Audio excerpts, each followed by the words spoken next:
boss, bali doon nga pala sa issue doon sa adventure, eh talagang di makamubo ng mga basher ko ha, talagang mag-bash lang kayo. Eh gusto ko lang din ano sa inyo, ikwento.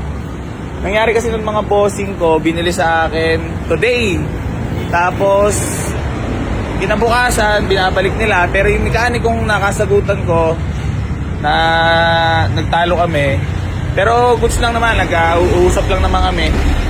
So mabalik lang tayo. Ayun, gusto nila ibalik kinabukasan.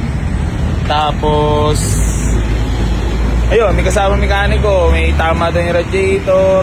Mga bossing ko, comment nga kayo. Kasi sa radiator, kapag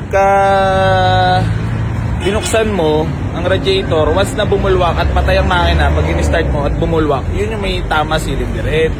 So ngayon mga bossing ko sasabihin ko lang sa inyo, sa lahat ng mga basher rotators ko dyan mga boss, ang naging problema nung adventure kaya nagbabawas ng tubig is yung takip ng radiator is palitin na. So pinalitan nila, so naging okay naman na yung unit. So nagagamit naman na nila. Yun. Maraming salamat and big shoutout sa lahat ng mga basher ko dyan. I love you all mga boss. Then keep like and share and comment sa lahat ng mga vlogs natin para mapasali ka doon sa ipamimigay kahit basher kahit sasali kita. Geng. Wala yung mekaniko nung chinik nila yung adventure. Pero chinik naman nila, marami nga sila. Nakita nyo naman sa vlog eh.